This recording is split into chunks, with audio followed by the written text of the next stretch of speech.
Madame, Monsieur, bonsoir et bienvenue dans le 20h de TFM. Dans l'actualité de ce lundi, examen du budget du ministère de l'Intérieur, une plénière émaillée d'incidents et de vives polémiques. Les questions électorales ont occupé les débats. Le budget a été finalement voté avec une majorité de 85 députés. On vous explique tout.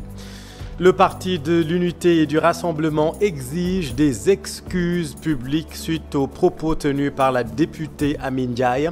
Le PUR enregistre le soutien des leaders de Yewwi Askan Wi. Affaire des militaires disparus, pourquoi l'autopsie du corps retrouvé n'a pas été faite? Selon un spécialiste, il est difficile de pratiquer une autopsie sur un corps en état de décomposition avancée, comme ce serait le cas en l'espèce. Et puis en sport mondial 2022, le Sénégal, la finale avant l'heure pour le Sénégal qui affronte l'Équateur ce mardi. Le match de la qualif ou de la déception pour Aliou Cissé et ses joueurs. Nous verrons cela dans la page des sports.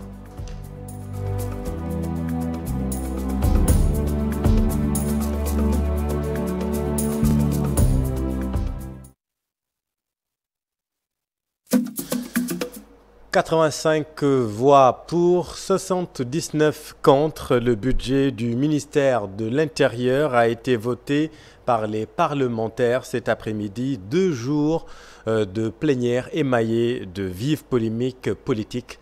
Pape Faragning et Diafara Ba. C'est sans nul doute la session la plus animée et disputée. Seulement 6 voix séparent le pouvoir et l'opposition pour l'adoption du budget du ministère de l'Intérieur. Il aura fallu 2 jours pour son adoption. La pomme de discorde, les délégations de vote ont toujours été les mêmes, parce qu'il y a pas mal de questions qui ont ramené. Moom lañ soulevé bi ci njëkk mooy les libertés individuelles qui sont bafouées depuis que Macky Sall est là et son régime. Il y a l'histoire des tortures. Moi, à titre personnel, j'ai même évoqué l'histoire de Mancabou, François Mancabou. Toutes les questions électorales ont été soulevées et certains députés de l'opposition recusent le ministre de l'Intérieur pour l'organisation de l'élection présidentielle de 2024. yow da nga far mënuloo organiser ay élections yu libre, transparent et démocratique mënta nekk et Serigne Cheikh Ahmed Tidiane Sy Al Maktoum dafa ñu déy avant muy dem nee na sang leen réew mi ak xol yu laab wala réew mi sange boppam deret te loolu warul jóge ci yow. Donc je demande à toute l'opposition ñu jël seeni responsabilités récuser la pour nga bañ a organiser l'élection 2024 ndax njariñu Sénégal ci loolu la nekk. L'insécurité était aussi au cœur du débat parfois très houleux, sans oublier la situation précaire des ASP. wax dëgg yàlla ba pare mi ngi yokk kaaraange gi di yokk effectif bi gis nañ ne yokk nañ salaire policiers yi gis nañ ne ñi ngi équipé caserne yi gis nañ ne ñi ngi tabax bu baax a baax ay. bu lamb amee bu tasee dañuy Pikine yëpp dañuy am ay problème parce que tellement que la fay ñu nit bari na te mais bu ñu paree dafa bëri ay agression. président jox nañu ndigal et loolu ñu ngi xam naa le ministre des finances et du budget dina ci ñëwaat léegi en 2023 déjà mais relèvement li nga xamante ni moom lañ leen jox te ñu tuddee woon ko pécule dafay dal di dugg en 2023. Finalement, le budget du ministère de l'Intérieur a été voté avec une courte majorité, 85 pour et 79 contre, qui s'élève à plus de 310 milliards de nos francs. Oui, Pafara, l'actualité parlementaire, c'est aussi les propos jugés offensants de la députée Amy Ndiaye. Ses collègues parlementaires prônent la pondération, leurs réactions recueillies par nos équipes. Une contribution pour dire de la rupture à la pourriture. Ce que nous voyons n'honore pas le député que nous sommes, encore moins l'institution qui est l'Assemblée nationale. Voilà pourquoi j'invite mes collègues, à commencer par moi. On peut être ferme sans pour être arrogant ou insolent. Les gens vont revenir à la raison dans l'intérêt de rehausser cette institution, surtout cette 14e, où les gens pensaient qu'avec un peu l'équilibre des forces, on allait assister à la force de l'argument et non pas l'argument de la force. Malentendu là, parce que xam nga rek léeg-léegi nit ñi dañuy andi seen turu sëriñ yi ci biir assemblée bi te loolu tamit dañ ko war a éviter parce que bu politique bi boo ci bëggee dugal sa sëriñ rek mën naa andi ay problème parce que nit ñi tamit nit ñi dañuy jàpp ne problème mu leader la ñuy jàpp ne problème mu sëriñ la mais tamit ñu gën a góorgóorlu rek ñun ñëpp ku nekk di sàmm sa kàddu ñuy waxante tamit ku nekk sa camp bi nga nekk ngay wax sa moroomu. Dans cette affaire, le PUR, le Parti pour l'unité du rassemblement, a reçu le soutien des leaders de la coalition Yewwi Askan Wi. Le PUR réclame des excuses publiques venant de la députée Amy Ndiaye. Compte rendu de la conférence de presse tenue cet après-midi, Maïmouna Ndiaye. Sont passés le mot. L'opposition parlementaire s'indigne des propos de leur collègue Amy Ndiaye à l'encontre de Serigne Moustapha Sy.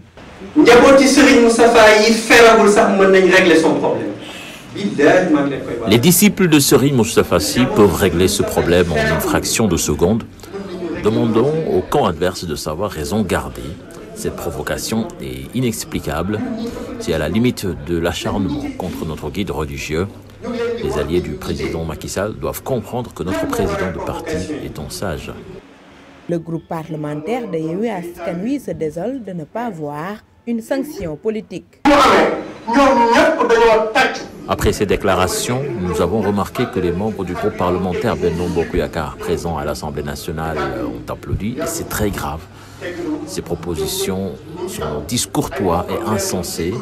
Et nous avons entendu dire qu'elle ne va pas présenter ses excuses. Nous n'allons pas rester là sans réagir. La conférence des leaders de la coalition Yewwi Askan Wi, en phase avec le parti PUR, exige des excuses publiques à l'endroit de Serigne Moustapha Sy.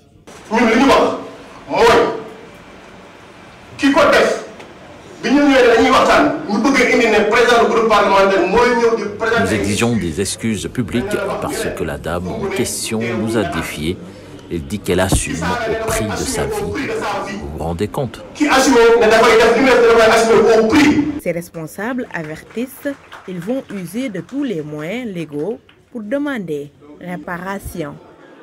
Merci Maïmouna. L'actualité, c'est aussi cet accident qui s'est produit aux environs de 17h sur l'axe Dakar-Dahra-Mbelekhe à hauteur de Djendeli.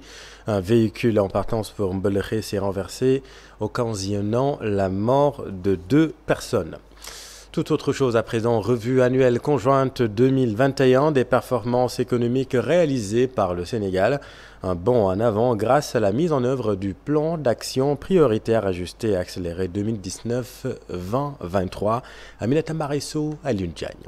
Revenir sur quelques aspects importants de notre économie, mis en exergue dans le rapport de synthèse qui fera l'objet d'une présentation. Au plan macroéconomique, durant la première phase de mise en œuvre du PSE, notre économie s'était installée sur une trajectoire de croissance forte et durable, avec une moyenne de 6% par année, conjuguée à une maîtrise du déficit budgétaire et un faible taux d'inflation. Au regard des résultats de 2021, il me plaît de constater que nous renouons avec ces performances de la période du PAP 1, avec un taux de croissance de 6,1 du PIB en 2021. Je voudrais à ce sujet saluer les performances économiques du Sénégal, qui vient d'être classé dans le groupe des top 3 des meilleures économies mondiales performantes par le World Economics, comme le pays ayant réalisé la croissance moyenne la plus régulière au cours de la décennie 2011-2021. Dans le Nord, meurtre d'un supporter de la zone 11 du département de Dagana hier. Le jeune Abdoulaye Mbaye a été inhumé aujourd'hui à Ndiaye Merès. Sa famille réclame justice. Ousseynou Diop, Habib Seck. Le drame s'est produit à Ndiaye Merès, un village situé à moins de 40 km de Saint-Louis. Le nommé Abdoulaye Mbaye a perdu la vie suite à des échauffourées entre supporters lors d'une finale organisée par la zone 11. Une finale zonale qui s'est jouée au stade Omar Gueye de Ndiaye et qui opposait l'équipe de Djubo, finalement vainqueur, à l'ASC Djoko de Pont-Gendarme. Abdoulaye Mbaye était âgé d'une trentaine d'années. Il s'activait pleinement dans la culture maraîchère et la commercialisation des produits horticoles. La victime a été évacuée à l'hôpital régional de Saint-Louis pour les premiers soins. Selon nos sources, c'est après 15 minutes de jeu qu'il a reçu d'un autre supporter adverse le coup fatal par arme blanche. Actuellement, 2 personnes ont été arrêtées dans le cadre de l'enquête. Le corps de la victime est toujours à l'hôpital régional de Saint-Louis. Affaire des militaires disparus. Pourquoi l'autopsie du corps retrouvé n'a pas été faite? Selon un spécialiste, il est difficile de pratiquer une autopsie sur un corps en état de décomposition très avancé, comme ce serait le cas en l'espèce. Écoutons les explications du professeur Iboucham. Quand même, c'est que quand le corps est décomposé, et très souvent c'est le cas dans les situations de noyade, où parfois on découvre le corps quelques temps après le décès. Parfois quand même il est difficile de réaliser l'autopsie. Et surtout que il est difficile de faire la reconstruction du cadavre après autopsie. Donc ça c'est une des contraintes majeures et il s'ajoute maintenant les risques sanitaires qui nous empêchent parfois quand même de réaliser l'autopsie. Parce qu'ici le corps est réapparu je pense quelques jours après. Certainement l'état de décomposition était relativement avancé et peut-être il craignait un peu de ne pas pouvoir reconstruire le corps et de ne pas pouvoir le livrer dans cette situation aux parents. Honnêtement, je pense que les autorités sont en train de tout mettre en œuvre quand même pour élucider cette affaire-là. Maintenant, si l'autopsie n'est pas réalisable, cela aussi ne relève pas de leurs compétences, ça relève de la compétence des médecins légistes.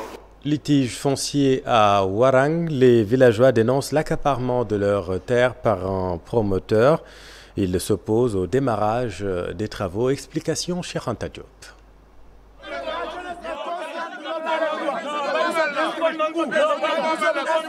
Ce qu'ils disent refuser, c'est l'occupation de leurs 586 mètres carrés par un promoteur qu'ils ne connaissent pas. Vous voyez cet espace-là qui mesure 1090 mètres carrés. Tout récemment, un promoteur du nom de Mouché Faye est venu pour réclamer une partie de cet espace à sa propriété. Il dit qu'il est la propriété des 587 mètres carrés dans le domaine public maritime du village. Dans ses dires, il nous avait dit que Mouché Abdoulaye Diop est derrière cet espace-là. C'est un ancien ministre des Finances qui était venu à Warang pour approprier cet espace. Le promoteur en question a déjà déposé des briques et du sable comme pour annoncer le début de ses constructions, alors qu'il ne dispose pas de papier d'autorisation. Depuis lors, il ne nous a montré aucun papier. Lors de notre première rencontre chez le chef de village de Warang, il nous a dit qu'on lui a vendu le terrain. Un certain Samba Fall lui a vendu le terrain. Nous lui avons demandé de nous montrer un acte de vente ou bien un acte administratif qui certifie ça. Il ne nous a rien montré. Lors de notre dernière rencontre, dans ses dires aussi, il a dit qu'il a un permis d'occuper donné par les services étatiques de l'État. En tant que président, on a adressé des courriers aux autorités étatiques, mais aussi à la DESCOS. Moi, personnellement, j'ai porté plainte à la DESCOS au nom de la population de Warang pour qu'ils viennent constater le gars est en train de construire sans une autorisation de construire. Ces jeunes alertent, ils invitent les autorités compétentes à intervenir avant qu'il n'y ait soulèvement de tous les villageois. Si Mouché Faye persiste à occuper cet espace et approprier cet espace, nous, la population de Warang, nous lui ferons face et nous sommes quittes à y laisser notre vie, quoi qu'il adviendra. Le collectif dit maintenir sa décision s'il est vrai qu'une personnalité est derrière ce promoteur, qu'il vienne s'entretenir avec les villageois de Warang. Merci Ndeye Mati Dieng. Campagne de commercialisation arachidière des producteurs en Kourou à Kaolack. Les autorités leur refusent la vente de leurs produits à plus de 275 francs CFA.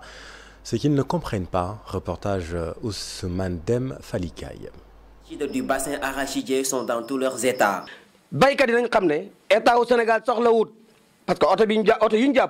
Nous savons tous que l'État n'est pas intéressé par ces camions d'arachide. Ils cherchent à casser le bon rythme de cette campagne arachidière où les producteurs vendent leur arachide à bon prix. À travers le collectif Arsounou Momel, ils fustigent les motifs brandis par l'autorité.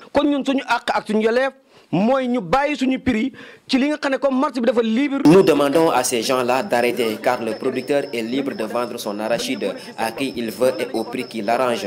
C'est un décret signé depuis 1988 qui règle ce problème. Nous allons nous déployer sur le terrain avec nos équipes pour le bon déroulement de cette campagne. Les producteurs d'arachide accusent la Sonacos d'être derrière cette manœuvre visant à saboter leur travail. Nous savons tous que c'est la Sonacos qui est derrière toutes ces manœuvres. Face à cette situation, nous interpellons toute la population du Sénégal. Nous n'allons plus accepter cette injustice. Après de longues échauffourées entre les producteurs d'arachides et les agents du service de commerce de Koungheul, les camions d'arachides ont finalement été remis à leurs propriétaires. Merci Ousmane. Lutte contre les violences faites aux femmes. Une campagne de sensibilisation est lancée depuis le 25 de ce mois. Souvent accusés d'être les auteurs de ces violences, que pensent les hommes du phénomène? Nos reporters se sont rendus dans la banlieue de Dakar, Abdoulaye Diop. Les hommes sont souvent accusés comme les auteurs des violences faites aux femmes. Pour ce chauffeur de clando, l'homme et la femme sont complémentaires.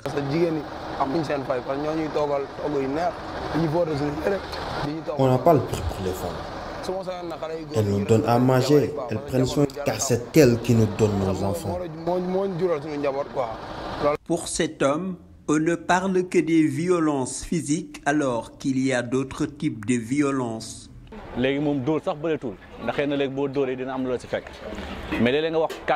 On voit rarement d'hommes qui frappent la femme, mais il y a des violences verbales. Et on doit les éviter. Pour lui, les hommes doivent comprendre les femmes pour éviter les violences. Les hommes doivent supporter les femmes. Parfois, la femme peut dire des paroles qui blessent, mais on doit les supporter. Cet homme est marié, mais il vient ici pour prendre le petit déjeuner. Il estime que certaines attitudes des femmes sont aussi une des causes de ces violences. Aujourd'hui, ce sont les hommes qui vivent ce genre de violence. Parce que c'est elles qui provoquent. Et si tu ne peux pas te retenir, il y a violence. Ce taximan, quant à lui, juge qu'il faut un retour aux valeurs religieuses et traditionnelles. On ne peut plus la religion car Dieu a tout dit. Avant, nos ancêtres vivaient dans une maison avec 4 femmes et il n'y avait pas de violence.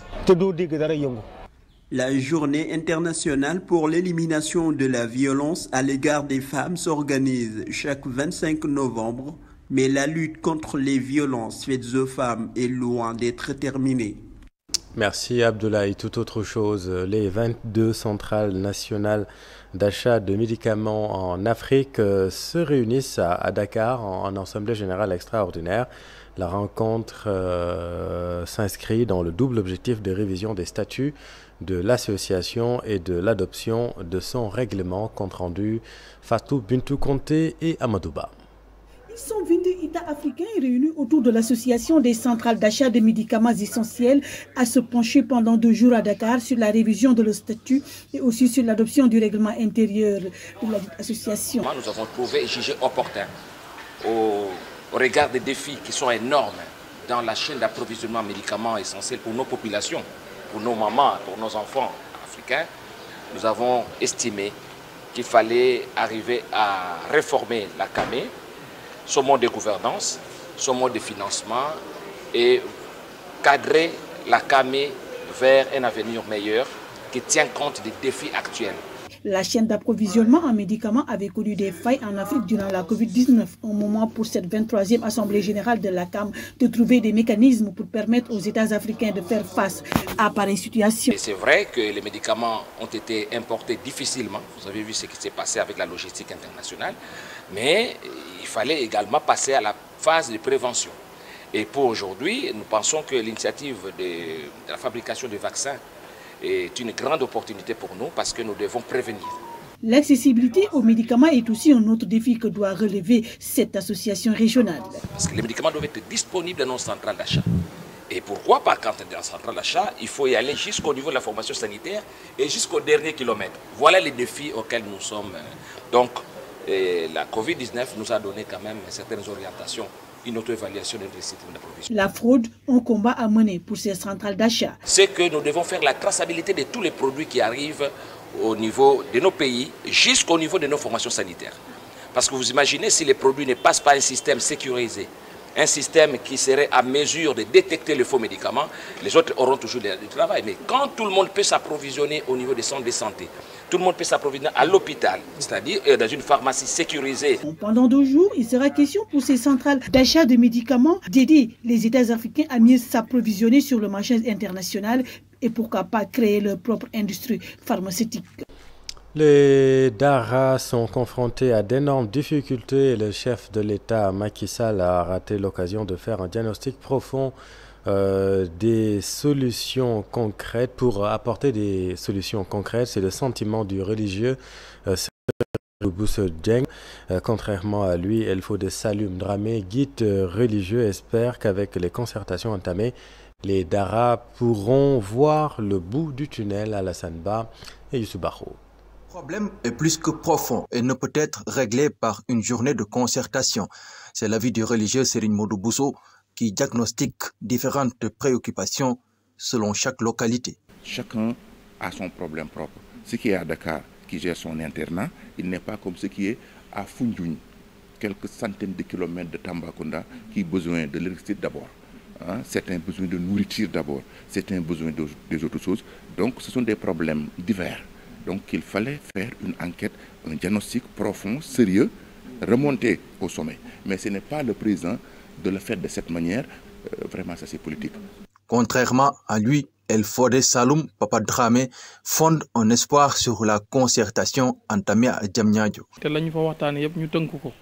Je pense que si les différentes parties prenantes appliquent les décisions qui seront issues des concertations, il y aura des améliorations. Le secteur est confronté à beaucoup de difficultés et il y a certains qui font vraiment des efforts avec leurs propres moyens. En plus, je prends l'exemple de El Sidia Dramé qui a près de 800 disciples à ses côtés, qu'il nourrit chaque jour avec l'aide de bonne volonté.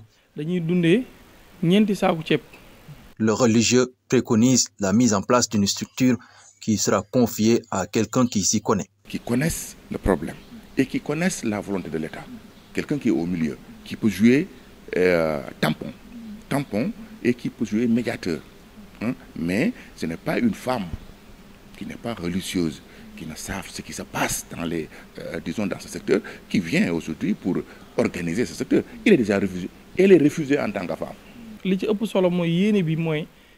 Le plus important, c'est d'œuvrer pour que les problèmes soient réglés, mettre de côté les divergences pour le bien du secteur et pour le bien de nos enfants. Face aux difficultés du secteur, les maîtres coraniques attendent des actions concrètes visant à améliorer la situation des Dara. Merci Alassane. Dans l'actualité internationale, le Cameroun, la Somalie, les Comores et le Togo, où les forces de défense ont essuyé l'affront d'hommes armés non encore identifiés. Une dizaine de soldats auraient été tués. Le récit de Daniel Diouf. Localité de Tivoli, dans le nord-est du Togo, théâtre de violents affrontements jeudi dernier. Des hommes armés ont fait face aux soldats togolais déployés dans la zone. Selon plusieurs sources, au moins une dizaine de militaires auraient été tués. L'attaque se serait déroulée en plein jour dans cette zone, toute proche des frontières du Burkina Faso et du Bénin. L'assaut n'a pas été revendiqué. Au Cameroun, un affaissement de terrain a fait au moins 11 morts dimanche lors d'une cérémonie funéraire à Yaoundé. Plusieurs familles étaient installées sous la grande tente au sommet d'une colline dans le quartier de Damas, en périphérie est de la capitale, lorsque le sol s'est partiellement affaissé. Selon le gouverneur de la région, 11 personnes ont perdu la vie. Fin du siège de l'hôtel privé attaqué dimanche soir par des djihadistes Chebab dans la capitale somalienne Mogadiscio. Annonce faite ce lundi par le porte-parole de la police. Bilan, au moins 8 civils tués. Ils étaient tous dans l'hôtel. Les forces de sécurité ont réussi à secourir environ 60 personnes. Et puis, aux Comores, l'ancien président Ahmed Abdallah Sambi, jugé pour haute trahison par la Cour de sûreté de l'État, a été condamné à la réclusion à perpétuité. Les décisions de cette juridiction spéciale ne peuvent pas faire l'objet d'appel. Il a trahi la mission qui lui a été confiée par les Comoriens, avait affirmé le procureur. L'ancien président comorien est accusé d'être impliqué dans le scandale dit de la citoyenneté économique. En 2008, il avait fait voter une loi permettant de vendre au prix fort des passeports à des dizaines de milliers de citoyens des pays du Golfe considérés comme des citoyens de seconde zone dans leur pays et privés de documents d'identité. Ahmed Abdallah Sambi, l'ancien président comorien, est accusé d'avoir détourné une fortune dans le cadre de ce programme. Le préjudice pour le gouvernement s'élève à plus d'1,8 milliard d'euros selon le procureur, soit plus que le PIB de ce petit archipel pauvre dans l'océan Indien. L'actualité sportive football, c'est un match importantissime qui attend le Sénégal ce mardi. Aliou Cissé et ses joueurs devront battre l'Équateur pour se qualifier en huitième de finale. Une confrontation qui s'annonce âpre, mais il faudra gagner pour rester à Doha. Voyons tout cela avec Mamadou Ndiaye. Nous allons vers un match très difficile, une équipe qui défend bien, une équipe très agressive. Mais je crois que c'est notre quotidien, en réalité, depuis que 7 ans que je suis là. C'est des matchs à pression, c'est des matchs décisifs, c'est des matchs très importants. Donc demain, ça sera un match parmi tant d'autres. En termes de pression, en termes d'adrénaline, nous savons qu'il n'y a pas de calcul à faire. C'est un match qu'il faut impérativement gagner pour pouvoir avoir la chance de continuer cette aventure-là. C'est une équipe qu'on respecte effectivement, mais comme je l'ai dit, nous l'avons bien préparée et nous espérons en tout cas avoir la victoire demain, Inch'Allah. Nous avons envie effectivement de continuer cette aventure-là, à nous de bien préparer lucidement et surtout sereinement ce match-là. C'est un match qu'il ne faut pas aller la fleur au fusil. Il faut préparer cette victoire-là et surtout jouer de la première jusqu'à la 90e ou 95e minute. Nous savons que nous sommes capables de marquer dans n'importe quel moment de ce match-là. Mais c'est surtout de bien réfléchir à ce match-là et le jouer avant même de parler de victoire, mais surtout jouer le match d'abord. Il faut jouer. Il ne faut pas que l'enjeu l'emporte sur le jeu. Et je crois que ce que je demande à mes garçons, c'est surtout se concentrer sur le jeu pour pouvoir nous donner les moyens, effectivement, de gagner le match. Sélectionneur Aliou Cissé qui s'exprimait en conférence de presse d'avant-match. Vous entendrez le récit de Mamadou Ndiaye en deuxième partie de soirée avec le service des sports. Restons avec le mondial. Le Cameroun reste en vie dans le groupe G après son match nul, 3 buts partout contre la Serbie. Le Cameroun qui va chercher la qualification face au Brésil de Neymar et ce sera une autre paire de manches, Ibrahima Kane. Après leur défaite inaugurale contre la Suisse, les Lions indomptables devaient forcément réagir.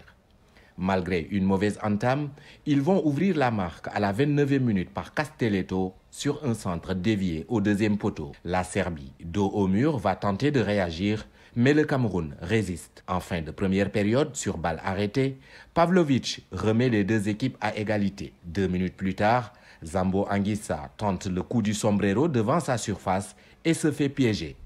Sergei Milinkovic-Savic, servi en retrait, donne l'avantage à la Serbie. 2-1, c'est le score à la pause. À la reprise, les Serbes vont faire le break à la 53e minute grâce à l'attaquant de Fulham, Mitrovic, 3-1. Les carottes semblaient cuites pour le Cameroun. Piqués dans leur orgueil, les Lions indomptables se transcendent. Vincent Aboubakar, lancé dans le dos de la défense serbe, va conclure d'un lob magistral pour réduire le score. À la 63e minute, 3 minutes plus tard, le vieux lion va reprendre la profondeur et centrer pour Eric Maxime Choupo-Moting qui ne tremble pas. Le Cameroun revient à 3 buts partout. Le score ne changera pas. Les deux équipes se partagent les points. Un nul qui relance le Cameroun dans cette compétition, mais il devra battre le Brésil pour espérer continuer l'aventure. Et la sensation, c'est la victoire du Ghana sur la Corée du Sud, 3-2. Le point sur le groupe H avec Cher Sadibou Diarra. Le Brésil, qualifié pour les huitièmes de finale, ce grâce à son succès face à la Suisse, son deuxième dans le groupe G. Une victoire qui a tout de même tardé à se dessiner. En dépit de belles intentions des deux sélections et les occasions pour le Brésil, dont une franche pour Vinicius, aucun but au terme de la première période. Ce même Vinicius pense ouvrir le score à la 64e minute, mais le but est refusé. Le Ghana peut remercier Mohamed Kudus. Sa victoire face à la Corée du Sud porte sa signature. C'est sans complexe et avec plus de velléité offensive que les Black Stars abordent la rencontre. De l'envie qui paie à la 24e minute, le défenseur Mohamed Salissou marque à la sortie d'un cafouillage. 10 minutes plus tard, Mohamed Kudus double la mise en reprenant de la tête un coup franc bien exécuté par Jordan Ayew. Le Ghana mène à la pause 2-0. Mais le match est loin d'être plié. La Corée du Sud revient au score à l'heure de jeu. Joe signe un doublé sur 2 coups de tête en 3 minutes pour égaliser. Une égalité de courte durée. Mohamed Kudus, intenable, inscrit son deuxième but de la partie à la 68e minute pour redonner l'avantage au Ghana. Une avance gardée jusqu'à la fin malgré les assauts des Coréens. Le Ghana s'impose 3-2 et a son destin en main pour une éventuelle qualification pour les 8e de finale. Il rencontre l'Uruguay lors de la 3e journée du groupe H. Merci cher. Et si le Qatar convertissait la planète entière, non pas à l'islam, mais à l'humanité, à la fraternité? Tout le monde semblait avoir la critique facile sur ce mondial du Qatar.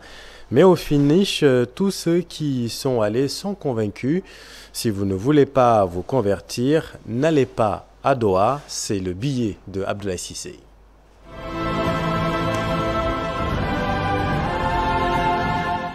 Veni, vidi, vici.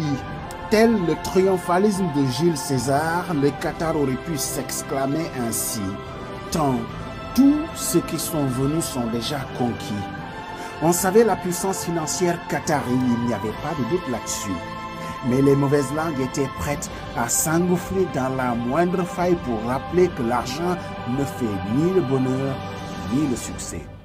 Le Qatar avait déjà ému le monde en contextualisant plus que jamais une parole millénaire mettant en scène ce personnage phénoménal, Ghanim Al-Mufta, donnant la réplique au charismatique Morgan Freeman en lui opposant juste le verset 13 de la sourate 49 Al-Hujurat où Allah dit Ya ayyuhan nas inna khalaqnakum min dhakarin wa untha wa ja'alna Ô homme, nous vous avons créé d'un mâle et d'une femelle et nous avons fait de vous des nations et des tribus pour que vous vous entreconnaissiez. Sadaqallahu al-azim. Inna akramakum indallahi atqakum. Cette parole a mis un complexe à Morgan Freeman dans la mise en scène pour accepter de s'ouvrir à l'autre. Que dis-je? De connaître l'autre.